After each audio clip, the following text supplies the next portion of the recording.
हम सब CA foundation के स्टूडेंट हैं और अभी हम जो बुक स्टार्ट कर रहे हैं, वो है business law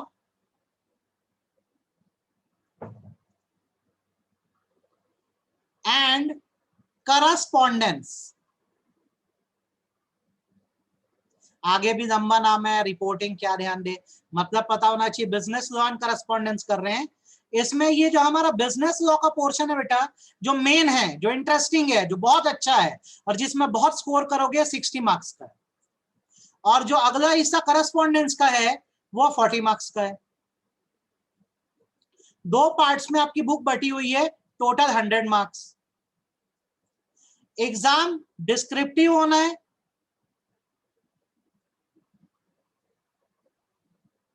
means you have to study lots of question and answers.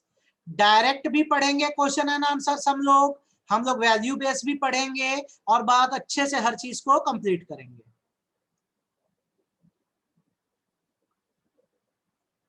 आपको मैं अनम्यूट करूं? ओके, मैं कर देता हूं, कोई दिक्कत नहीं है। अच्छा पूछिए, आपको कुछ पूछना है मुझसे? मैंने आपको अनम्यूट किया। आपको नो सर, अभी डाउट, मतलब आप पढ़ाओगे तो कुछ डाउट आएगा तो हम कैसे बोलेंगे, इसलिए अनम्यूट। ठीक है, कोई दिक्कत नहीं है। चलिए शुरू करते हैं हम लोग। अगर बीच में कोई डिस्टरबेंस रहा ना तो आपने आपको म्यूट कर देना, ठीक है? तो लेट अस स्टार्ट। हम अभी किस पोर्शन से स्टार्ट कर रहे हैं? हम स्टार्ट कर रहे हैं बिजनेस लॉ से। इस पोर्शन से हम लोग स्टार्ट कर रहे हैं। सीए फाउंडेशन में बिजनेस लॉ में हमें 5 यूनिट्स पढ़ने हैं।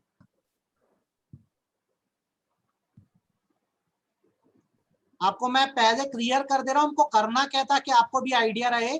सब्जेक्ट 2 पार्ट में डिवाइड है, बिजनेस लॉ और करस्पॉन्डेंस। लॉ 60 मार्क्स का है, करस्पॉन्डेंस 40 मार्क्स का है। बिजनेस लॉ में 5 यूनिट हम लोग को पढ़ने हैं। Our first unit is Indian contract act. यार ये अजीब सर। क्या बेटा बोलिए? Indian contract act 1872, sale of goods act 1930, Indian partnership act 1932, LLP act 2008 और इंडियन कंपनीज एक्ट 2013।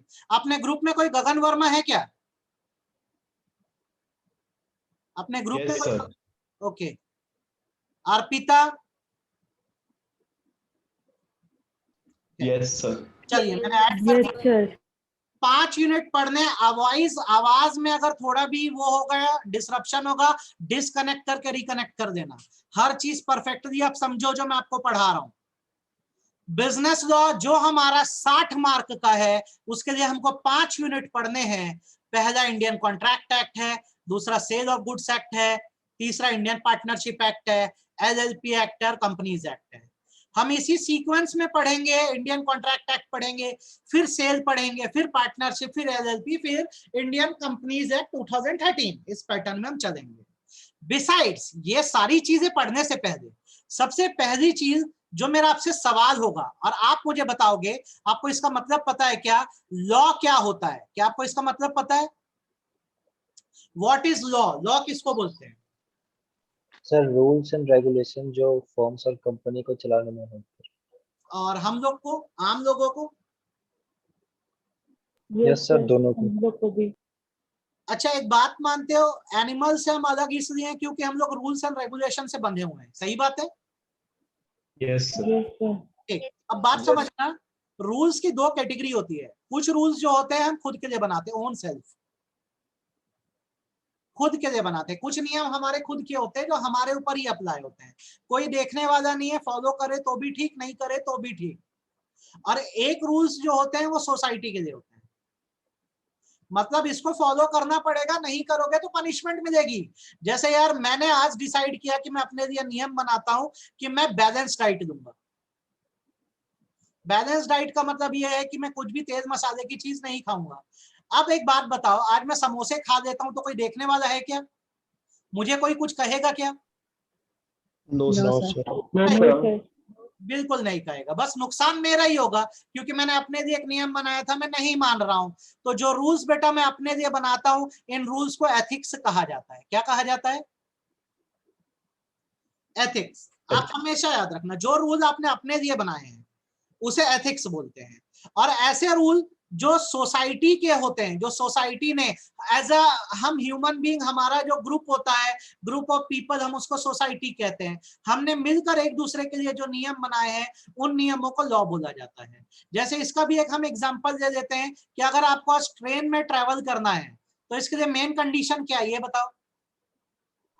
टिकट लेना पड़ेगा। टिकट देना पड़ेगा। और अगर आप बिना टिकट के बैठ गए तो आपको छोड़ा जाएगा, माफ किया जाएगा, कि आपके ऊपर पेनल्टी लगाई जाएगी? पेनल्टी। अब आपको ये बात समझ लेनी है कि लॉ ऐसे सेट ऑफ रूल्स है जो सोसाइटी ने बनाए हैं, और यदि कोई पर्सन इस लॉ को फॉलो नहीं करेगा तो ससम्मान उसको क्या मिलेगी? पेनल्टी मिलेगी। मतलब वो बच नहीं सकता। पहले बताओ, आपको एथिक्स और लॉ के बीच का डिफरेंस समझ आया कि नहीं आया? Yes sir. लॉ वो रूल्स जो हमारे हैं यार, वो एथिक्स है। वो रूल्स जो सोसाइटी ने बनाया, जिसको नहीं फॉलो करेंगे वो लॉ है। अब क्या है कि ये शीट आपको अभी मैं भेजूंगा, जब पढ़ा दूंगा तो ये शीट अभी ग्रुप में डालूंगा। जब आप लॉ की बात करते हो बेटा, तो लॉ की क्या होती है? बहुत सारी ब्रांचेस होती है। जैसे आप बात करोगे, अगर लॉ क्राइम से रिलेट करता है तो हम उसे बोलते हैं क्रिमिनल लॉ। ठीक है। अगर लॉ कोई ऐसे मैटर से रिलेट करता है जो सोसाइटी से रिलेटेड है तो हम इसे बोलते हैं सिविल लॉ। अगर कोई लॉ कंप्यूटर से रिलेट करता है तो हम उसे कहते हैं साइबर लॉ। सिमिलरली ये याद रखना कि अगर कोई लॉ बिजनेस से रिलेट करेगा या ट्रेडिंग से रिलेट करेगा, मतलब परचेज एंड सेल से रिलेट करेगा, तो उसे बोलते हैं मर्केंटाइल लॉ। मर्केंटाइल एक इंग्लिश वर्ड है जिसका मतलब होता है बाइंग एंड सेलिंग, खरीदना और बेचना। तो इंडिया में जितने बिजनेसेस लॉ हैं वो सब क्या हैं?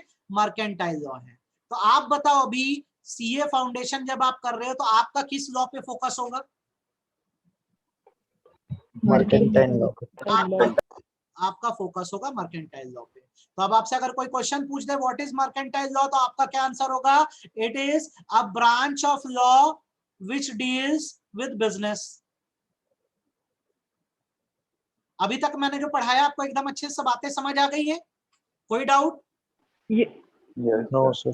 क्लैरिटी होनी चाहिए। ठीक है, आगे बढ़ते हैं, ध्यान से एक एक बात को सुनना। हमारा फोकस रहने वाला है यार मर्केंटाइल लॉ पे। तो हमारे देश में जितने मर्केंटाइल लॉ है, मैं बोलता हूँ चलो वो बिजनेस लॉज है। तो इनका एप्लीकेशन किस फॉर्म में होना चाहिए देश में? ओरली अप्लाई करवाएं कि रिटर्न फॉर्म में अप्लाई करवाएं? आपको क्या लगता है, कोई लॉ कब इफेक्टिव होगा, ओरल फॉर्म में कि return form? Sir return form पे। आप सब बोल रहे हो रिटर्न फॉर्म पे। तो आप याद रखना इस बात को कि जब किसी लॉ को रिटर्न फॉर्म में लिख दिया जाता है, रिटर्न फॉर्म ऑफ लॉ जो होता है उसे हम एक्ट कहते हैं। क्या कहते हैं? एक्ट। एक और सिनोनिम है स्टैट्यूट, STATUTE, स्टैट्यूट। पर आपको वर्ड याद रखना एक्ट। जिस लॉ को लिख दिया गया वो एक्ट बन गया। एग्जाम्पल देंगे, एग्जाम्पल से समझेंगे। इंडियन कॉन्ट्रैक्ट एक्ट 1872, चलो बताओ कहां बना ये लॉ? रिटर्न। इंडिया में बना। ठीक है। Yes sir. यस किस सर। चीज के बारे में बना? किस चीज के बारे में? कॉन्ट्रैक्ट। कॉन्ट्रैक्ट। मतलब रिटर्न फॉर्म में बना। और किस साल Yes, बना? sir. 1872। ऐसे एक्ट को पढ़ा जाता है। क्या मैं आपको अब लॉ चालू कराऊंगा ना, तो आपको बेसिक नहीं पता होगा, तो आपको बीच बीच आप मेरे से पूछोगे सर आप तो इस चीज का मतलब ही नहीं बताए। तो आप लॉ में क्या पढ़ते हो? कभी भी एक्ट पढ़ते हो। जैसे ऊपर मैंने आपको दिखाया ना 5 एक्ट पढ़ने हैं। तो इंडिया में बना कॉन्ट्रैक्ट के बारे में एक्ट है, कब बना? 1872 में। सेल ऑफ गुड्स को लेकर एक्ट है, कब बना? 1930 में। सर इंडियन वर्ड क्यों नहीं है? क्योंकि बाइंग एंड सेलिंग हम पूरी दुनिया में करते हैं, इसलिए पहले इंडियन वर्ड का हटा दिया गया। इंडियन पार्टनरशिप एक्ट 1932 कहाँ बना है बताओ? सर इंडिया में। किस चीज के बारे में? पार्टनर्स के बारे में। क्या है ये? एक्ट मतलब क्या? Return form of law. क्या? Return form of return form of law. कब बना? 1932। तो अब तुमसे कोई भी एक्ट का मतलब पूछे, तुम बता पाओगे कि नहीं एक्ट क्या होता है? ये बताओ। Yes sir. Yes sir.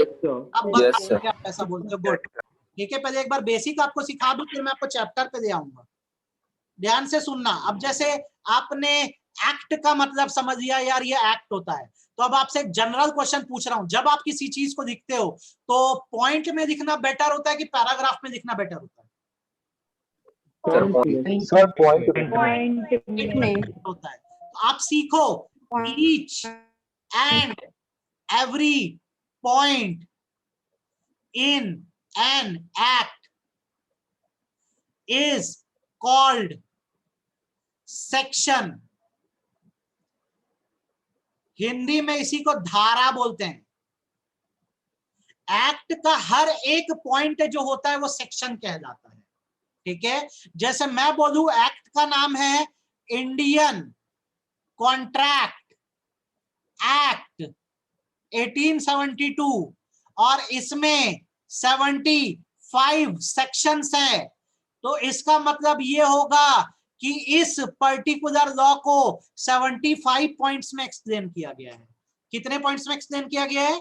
75। तो आपको बताओ सेक्शन वर्ड का मतलब समझ आया कि नहीं? जैसे आपने कभी सुना है क्या फिल्मों में धारा 302 के तहत फांसी की सजा सुनाई जाती है? आपने सुना है वर्ड कभी? Yes sir. Yes sir.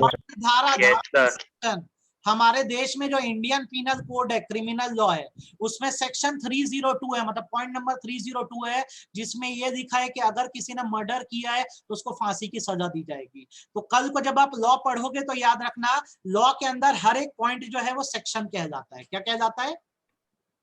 Section. आपको सेक्शन।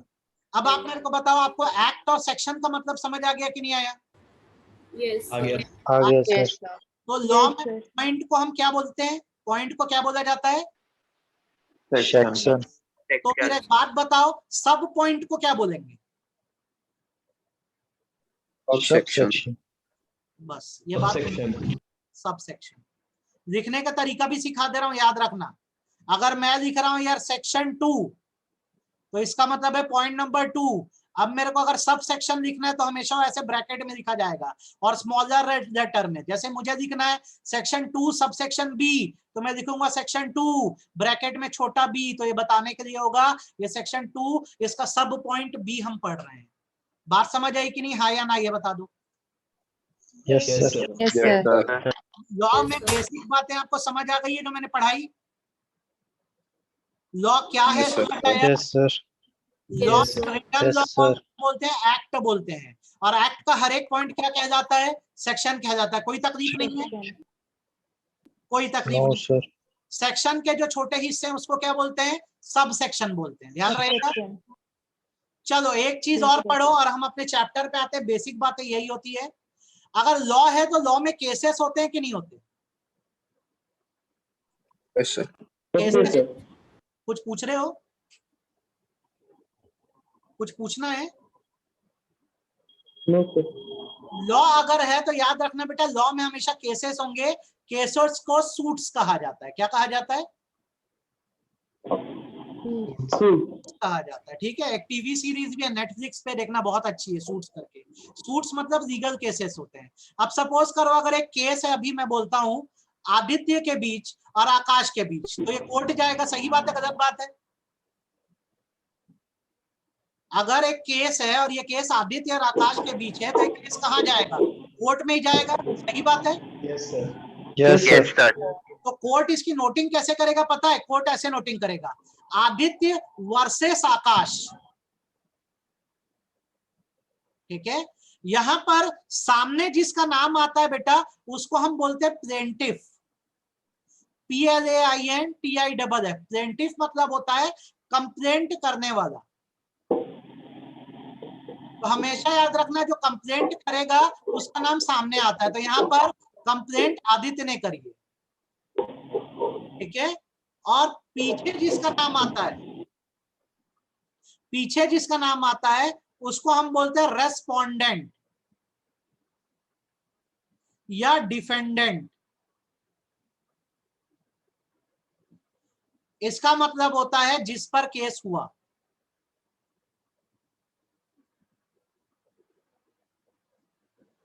अब आप बताओ आपको केस रीड करना आया कि नहीं आया? हमेशा सामने किसका नाम आएगा? जो केस करेगा, और पीछे किसका नाम आएगा? जिस पर केस होगा। केस करने वाले को प्लेंटिफ बोलते हैं और जिस पर केस होता है उसको रिस्पोंडेंट बोलते हैं। चलो बताओ ये बात समझ आई, हाँ या ना? Yes sir. Yes. परफेक्टली। तो मुझे अब आप बताओ, आपको ये सारी बेसिक बातें जो मैंने पढ़ा दी अभी, आपको मैंने एक्ट का मतलब बताया, सेक्शन का मतलब बताया, केस कैसे पढ़ते हैं, ये सारी चीज समझ आ गई? Yes, sir. मुझसे कुछ डाउट हो या पूछना हो तो बताओ। अभी तक कोई डाउट है? आपको क्लैरिटी है? चलो ये बहुत अच्छी बात है, आपको ये सारी चीजें क्लियर है, बेस आपने सीख लिया। तो अगर आपने बेस सीख लिया है तो अब मैं आपको चैप्टर शुरू करवाने वाला हूं, और हम जो आज चैप्टर शुरू कर रहे हैं उसका नाम है इंडियन कॉन्ट्रैक्ट एक्ट। अभी 40 मिनट में वीडियो बंद हो जाएगा, आप रिकनेक्ट करना वापस से, ठीक है। क्लास थोड़ा 1 घंटे की अपनी रहेगी, आप रिकनेक्ट कर देना, बहुत अच्छे से बेसिक क्लास है, सीख लो। आपको मैं यूनिट शुरू करा रहा हूं, इंडियन कॉन्ट्रैक्ट एक्ट। मैं आपको डेली शीट देता जाऊंगा, सिखाता जाऊंगा, पढ़ाता जाऊंगा। फिर जब कंप्लीट हो जाएगा तो एक क्वेश्चन शीट दे दूंगा, आप उसको पूरा कर लोगे, आपका एक यूनिट खत्म हो जाएगा अपने आप। आपको डेली मेरी ऐसी लेक्चर शीट आएगी और कुछ दिन बाद आपको पूरे क्वेश्चन आंसर दे दूंगा, आप पूरे क्वेश्चन आंसर पढ़ डालना, आपका एकदम बेहतरीन हो जाएगा। तो हम शुरू कर रहे हैं हमारा यूनिट इंडियन कॉन्ट्रैक्ट एक्ट। चलो बेटा बता दो कहाँ बना है ये लॉ कहाँ बना है? सर इंडिया में। इंडिया क्या में कॉन्ट्रैक्ट के बारे में कब बना है? कॉन्ट्रैक्ट 1872। बस बात समझ गए हो। अब जो जो बातें मैं बोल रहा हूँ सीख लो। सबसे पहले आपको एक क्वेश्चन आता है कि आप इस लॉ के फीचर्स बताइए। ये बेसिक थ्योरी है, आपको मैं सिखा दे रहा हूं, फिर कॉन्ट्रैक्ट का मतलब बताऊंगा क्या होता है। Feature number 1, Indian contract act, short में आईसीए लिख रहा हूं, केम इनटू फोर्स ऑन 1 सितंबर 1872। ये थ्योरी है, ये पता होना चाहिए। ये लॉ कब आया है? तो ये लॉ आया है 1 सितंबर 1872 को। उसके पहले हमारे देश में दूसरे ब्रिटिश लॉज चलते थे। 1 सितंबर से क्या हुआ? इंडियन कॉन्ट्रैक्ट एक्ट ही हमारे बिजनेस या कॉन्ट्रैक्ट्स पे लगने लग गया। दूसरी बात, Indian contract act is applicable all over India, ये पूरे देश में लगता है। पहले जम्मू कश्मीर में नहीं अप्लाई होता था, लेकिन अब वहां से सेक्शन 370 हट गया है, तो हमारा कॉन्ट्रैक्ट एक्ट पूरे इंडिया में अप्लाई होता है, जम्मू एंड कश्मीर में भी। तीसरी बात, Indian contract act earlier had 266 sections. पहले इसमें 266 पॉइंट्स थे, नाउ इट हैज 75 सेक्शन। अब चलो मुझे बताओ पहले इन 3 पॉइंट्स में कोई दिक्कत है क्या? No sir. No sir. चलो चौथा पॉइंट दिख रहा हूं, ध्यान से सुनना, अच्छे समझना। पल्ले नहीं पड़ेगा वो पॉइंट, थोड़ी देर बाद पड़ेगा, लेकिन समझ जरूर आएगा एक टाइम के बाद। Indian contract act creates following rights. अभी आपको समझ आएगा भी नहीं और समझना भी नहीं है, थोड़ी देर बाद समझ आएगा। फॉलोइंग राइट्स, पहला मैं लिख दे रहा हूं बस नाम, और बाद में आपको इसका मतलब समझाऊंगा। जस इन पर्सोनम, जस इन रेम।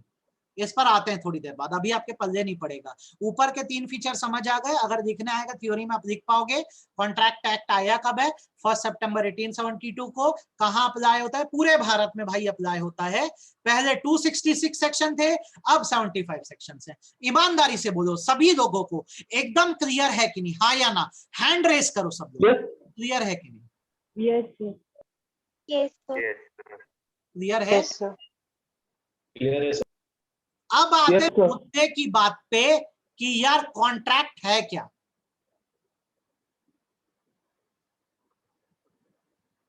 चलो आप बताओ कॉन्ट्रैक्ट क्या होता होगा? कॉन्ट्रैक्ट किसको बोलते हैं? आप मेरे को बताओ। डीलिंग। बीच में डील हो enforceable by law is a contract. Very good. Now what is agreement? Sir agreement में जो दो पार्टी प्रॉमिस जब करते हैं सर उसको एग्रीमेंट बोलते किसको? एक बार, आपकी आवाज कट रही है, फिर से बोलिए। हैं। जो दूसरे के साथ किसी पर्टिकुलर डीलिंग के प्रॉमिस तो सर वो एग्रीमेंट कहा जाता है। देखो आपने एकदम सही सही बातें बोली है। आपने बोला कि यार कॉन्ट्रैक्ट अग्रीमेंट है, आपने बोला डीलिंग होती है, सारी बात से मैं एग्री करता हूँ। पहले तो आप ये बताओ मेरी आवाज आपको साफ साफ आ रही है कि नहीं आ रही है? आ रही है सर। आ रही है मेरी आवाज, ठीक। अब मेरी बात को सुनना। कोई भी दुनिया का आदमी हो, ठीक है, वो बिना बात करे नहीं रह सकता। बात करना जरूरी है, कम्युनिकेट करना जरूरी है। अगर मैं बोलता हूं एक पर्टिकुलर प्लेस पर, वेरी गुड, बहुत अच्छा बोला, ठीक है। अब मैं आपको बेस सिखा रहा हूं, आप मेरे बेस को एकदम अच्छे समझ लो, लाइफ में आपको दिक्कत नहीं आएगी। दुनिया का कोई भी पर्सन, मैं बोलता हूं अगर अचीरा है, वो एक ह्यूमन बीइंग है, एक पर्सन है, एक इंडिविजुअल है। ये एकांतवास में नहीं रह सकती, बात तो करना ही पड़ता है, कम्युनिकेट करना पड़ता है। आप अकेले भी होते हो तो व्हाट्सएप का स्टेटस चेक करते रहते हो, ठीक है, किसी ना किसी से आप बात करते रहते हो। अगर दो प्लेस पे दो अजनबी भी बैठे हैं तो एक दूसरे से बात करेंगे कि नहीं करेंगे, कम्युनिकेट करेंगे कि नहीं करेंगे, ये बताओ। यस सर करेंगे। करेंगे Yes, sir. करेंगे। बात समझना मेरी। अब इंसान ज्यादातर बात किससे करता है, कम्युनिकेट करता है, पता है? जब कोई काम होता है, बिना काम के तो बात नहीं करते हम। ये भी एक सच है जीवन का। खुद सोचो, मैं अपने एक फ्रेंड को 10 साल बाद कॉल लगा रहा हूं, तो क्यों लगा रहा हूं आप बताओ? काम होगा तभी सर। कुछ काम होगा। मैं उसको बोलता हूँ और भाई क्या हाल चाल है, तो थोड़ी देर तो बात चलेगी, फिर खुद ही बोल देगा हाँ भाई भैया बता तेरा काम क्या है, मुद्दे की बात है। सच बोल रहा हूँ गलत बोल रहा हूं? यही होगा ना? जब हम किसी से बात करते हैं तो अक्सर ये होता है कोई काम होता है, तो ये चीज हमें एक्सप्रेस कर देनी चाहिए कि हम सामने से क्या चाहते हैं। तो पूरा जो खेल है तब शुरू होता है जब एक इंसान के मन में कोई बात होती है और वो बात सामने वाले पर्सन को कह देता है। जैसे कि कबीर हमारी क्लास अटेंड कर रहा है, मैं कबीर को बोलता हूँ कबीर आप तो बहुत वेल्दी पर्सन हो, क्या आप मेरी बाइक खरीदोगे? ये मैंने अपनी एक विलिंगनेस कबीर को बताई है। कबीर क्या आप मेरी बाइक रॉयल एनफील्ड खरीदना चाहोगे? ये बात मैंने किसको कही बताओ? कबीर को। कबीर को। मैंने जो बोल, ये एक ऑफर है, क्या है? ऑफर। अब कबीर की चॉइस है, कबीर इस पे हाँ भी बोल सकता है, ना भी बोल सकता है। तो कबीर क्या बोलेगा बता भाई? कबीर, कबीर हाँ या ना?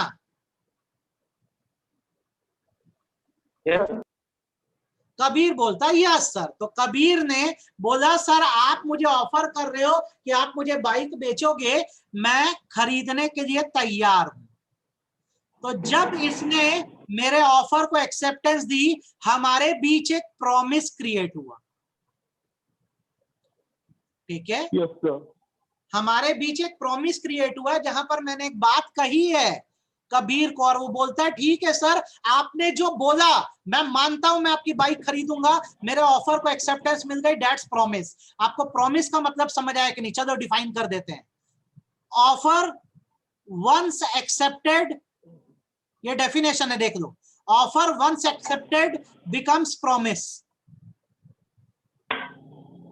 एज पर सेक्शन, सेक्शन भी लिख के दे रहा हूं आपको, 2 छोटा बी सब सेक्शन बी, आपको प्रॉमिस का मतलब समझ आया कि नहीं आया, ये बताओ। आपको प्रॉमिस का मतलब समझ आया? सभी लोगों को जब हम किसी को ऑफर करें और वो पर्सन एक्सेप्ट कर दे कि आप जो बोल रहे हो मैं मानता हूं, प्रॉमिस बनता है। अब एक बात बताओ मेरे को, अभी हमारे सिचुएशन में ये हुआ है कि मैंने कबीर को बोला मैं आपको बाइक सेल करूंगा, और कबीर ने बोला है वो बाइक मुझसे परचेज कर देगा, तो ये चीज फ्री में हो रही है क्या? क्या ये चीज फ्री में है? No sir, money involve. No sir, money involve है। मेरी तरफ से कबीर को बाइक जाएगी और कबीर की तरफ से मुझे पैसे मिलेंगे, तो यहाँ पे गिव एंड टेक रिलेशन है। तो इस गिव एंड टेक को हम कहते हैं कंसीडरेशन। क्या कहते हैं?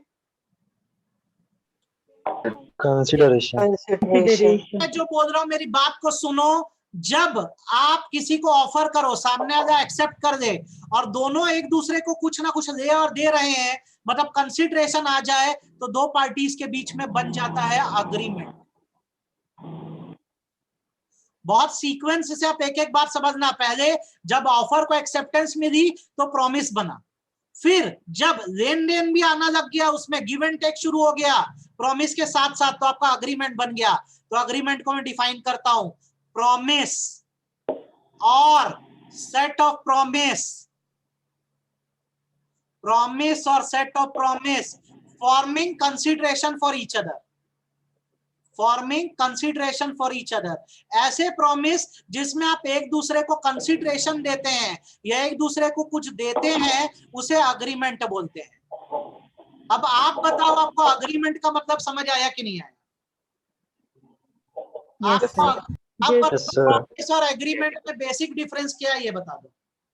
प्रॉमिस और अग्रीमेंट में बेसिक डिफरेंस क्या है? प्रॉमिस में कंसीडरेशन नहीं होते। प्रॉमिस में सिर्फ ऑफर को एक्सेप्टेंस मिल रही है, और अग्रीमेंट में इन दोनों के बीच क्या आ जाता है? कंसीडरेशन आ जाता है। क्लैरिटी है, हाँ या ना? Yes sir. चलो इस सवाल का जवाब दो, इस क्वेश्चन का आंसर दो। आप सभी लोगों को, जितने मेरे प्यारे स्टूडेंट हो, आप सबको मैं अपनी शादी में बुलाता हूं। आप आओगे कि नहीं आओगे? आएंगे सर। आओगे? अब भाई ये बता दो चलो मेरे को, ये प्रॉमिस है कि ये अग्रीमेंट है? सर प्रॉमिस है। प्रॉमिस है। बेटा सोच के बता, अच्छे से दिमाग लगाओ। ऑफर किसने किया? यस सर, प्रॉमिस है। ऑफर आपने किया? आपने किया। आपने मैंने ऑफर किया, आपने क्या किया? एक्सेप्ट किया। अब एक बात बताओ, ऐसे ही आ जाओगे शादी में कि कुछ गिफ्ट विफ्ट लेकर आओगे? वो तो ऑप्शनल। अरे यार खुद सोच, एक अच्छा आदमी है तो लेके आएगा कि नहीं आएगा, ये बताओ। लेके आ जाएगी। लेकर आओगे, हम मेरी शादी में आओगे तो खावा के जाओगे कि नहीं जाओगे, कि ऐसे ही चले जाओगे? जाएंगे सर। ना बढ़िया। तो हम एक दूसरे को कुछ ना कुछ प्रोवाइड कर रहे हैं, तो हमारे बीच बन गया अग्रीमेंट, क्योंकि हमारे में ऑफर भी है, एक्सेप्टेंस भी है। आप मेरी शादी में आ रहे हो तो आप मुझे गिफ्ट दे रहे हो और मेरी शादी से खा के जा रहे हो, तो हम दोनों एक दूसरे को कंसीडरेशन दे रहे हैं। बात समझ आई कि नहीं है? Yes sir. एक और एग्जांपल, फिर उस पर अपन आगे बात करेंगे। और अभी डिसकनेक्ट हो तो रिकनेक्ट कर देना, मैंने बोला है, ठीक है? हम कॉन्ट्रैक्ट को बहुत अच्छे समझने वाले हैं। दूसरा, मैं ना एक डीलिंग करना चाहता हूं आप लोग से, मैं आपको गुड्स सेल करना चाहता हूं, ठीक? मैं ये गुड्स मान लो सेल करना चाहता हूं, किसको? मैं नारायण को ये गुड्स सेल करना चाहता हूं। तो यहां पर हमारे बीच प्रॉमिस होगा कि अग्रीमेंट होगा, ये बताओ। मैं नारायण को गुड्स बेचना चाहता हूं। अग्रीमेंट। प्रॉमिस सर प्रॉमिस होगा। सुनना, मैं को गुड्स ऑफर कर रहा हूं, सही बात है। नारायण बोलता है ठीक है मैं गुड्स खरीदूंगा, फ्री में खरीदेगा क्या? No sir. देगा तो क्या इन्वॉल्व है? कैश। कंसीडरेशन। तो हमारे बीच प्रॉमिस बना कि अग्रीमेंट बना? अग्रीमेंट। अब मैं जो सवाल पूछूंगा, मेरे सवाल का जवाब देना। मैंने तुम लोग को शादी में बुलाया था, ठीक? मैं एक्सपेक्ट कर रहा था कि तुम लोग कंसीडरेशन लेकर आओगे, मतलब गिफ्ट लेकर आओगे। तुम लोग गिफ्ट लेकर नहीं आते हो तो क्या मैं तुम्हारे ऊपर केस कर दूं? नो क्या मैं सर, तुम्हारे ऊपर no case sir, no no sir sir. No sir, यदि शादी में आते हो, खाने में नमक ज्यादा रहता है, क्या तुम लोग मेरे ऊपर केस कर दोगे? No sir, no sir, no sir. हमारे बीच अग्रीमेंट तो बना, लेकिन हमारा कॉमन सेंस है कि हम यहाँ पे लीगल केस नहीं करेंगे, क्योंकि ये सोशल बात है, घरेलू बात है। सही बात है? Yes, sir. दूसरे एग्जांपल पे आता हूँ। मैंने नारायण को गुड्स ऑफर करे, वो मेरे को पैसा देने वाला है। सपोज करो उसने पैसे नहीं दिए, तो मैं केस करूंगा कि नहीं करूंगा? Yes sir. करोगे सर, और मैंने गुड्स नहीं दिए तो नारायण मेरे ऊपर केस कर सकता है कि नहीं? यस सर, कर दूंगा। बिल्कुल कर सकता है। ठीक है, तो अब होता क्या है, हम डेली लाइफ में बहुत सारे एग्रीमेंट बनाते हैं, लेकिन ना बेटा ये याद रखो, जब हमें ये लग जाए या समझ आ जाए कि एग्रीमेंट के पूरे ना होने से हमारा नुकसान हो सकता है, तो हम बेस्ट थिंग ये करते हैं कि एग्रीमेंट को, अपने आप को म्यूट कर दो, डिस्टर्बेंस हो रहा है। जब हमको ये लग जाए कि एग्रीमेंट के पूरे ना होने से हमारा फायदा या नुकसान हो सकता है, तो हम क्या करते हैं, एग्रीमेंट को रिटर्न फॉर्म में दे देते हैं, इस पर हम सिग्नेचर कर देते हैं, साइन कर देते हैं। आपका भी साइन होगा, हमारा भी साइन होगा, और हम इस पे स्टैंप कर देते हैं, इसको स्टैंप पेपर पे बनाते हैं। तो जब आप किसी एग्रीमेंट को रिटर्न करते हो, साइन करते हो और स्टैंप करते हो, तो एक प्रूफ होता है कि आपके बीच एग्रीमेंट बनाए हैं, और इसी को बोलते हैं लीगल एनफोर्सेबिलिटी कहा जाना, लीगल एनफोर्सेबिलिटी कहा जाना। तो जब किसी एग्रीमेंट को आप रिटर्न करोगे, साइन करोगे और स्टैंप करोगे, तो उसमें लीगल पावर आ जाती है, और इसे ही कॉन्ट्रैक्ट बोला जाता है, इसे ही कॉन्ट्रैक्ट बोला जाता है। तो अगर मैं कॉन्ट्रैक्ट को आपके लिए डिफाइन कर दूं, तो इसकी डेफिनेशन है, those agreements which are enforceable by law. ऐसे एग्रीमेंट जो लीगली एनफोर्सेबल है, कानूनी रूप से एनफोर्सेबल है, जो रिटर्न किए गए हैं, साइन किए गए हैं, जिन पे स्टैंप किया गया है, वो कॉन्ट्रैक्ट है, और जिन पर ये चीजें नहीं हुई हैं, वो केवल एक एग्रीमेंट है। As per section 2 sub section H। ईमानदारी से बताओ, अब आपको एग्रीमेंट और कॉन्ट्रैक्ट के बीच का डिफरेंस समझ आ रहा है कि नहीं आ रहा? Yes sir. क्या डिफरेंस आ रहा है बताओ एग्रीमेंट और कॉन्ट्रैक्ट के बीच में? सर एग्रीमेंट में लीगल एनफोर्सेबिलिटी सर, नहीं एग्रीमेंट में तो सिर्फ कॉन्ट्रैक्ट ऑफर, है।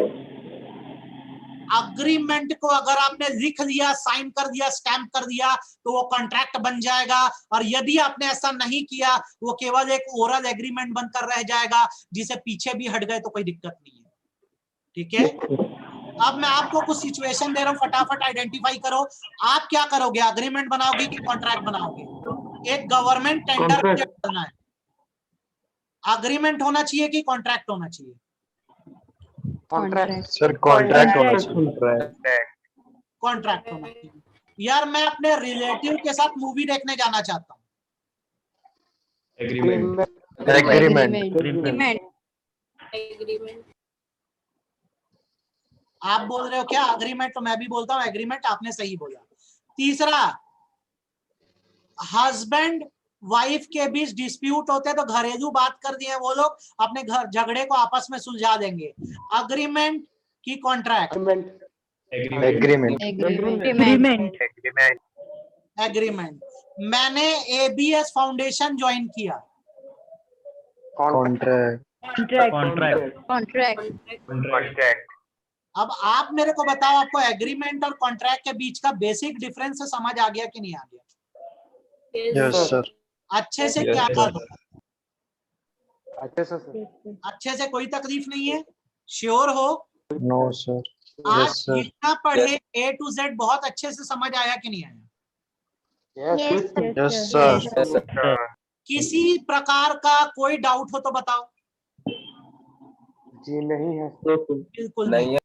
ठीक है, आपको एकदम अच्छे से आप बोल रहे हो, समझ आ गया। आप अपने पढ़ने का पैटर्न, बार बार बोल रहा हूँ, समझ लो। यही शीट को मैं ग्रुप में डाल दूंगा। आपको क्या करना है, शीट से अपने बेस को स्ट्रॉन्ग करना है। जब आपके दिमाग में बैठ जाएगा हमको हर एक चीज आती है, तो फिर मैं आपको मेन क्वेश्चन आंसर की शीट दूंगा, फटाफट मेरे को करके देना कंप्लीट, और खूब सारे टेस्ट देना ताकि बेहतरीन हो जाओ।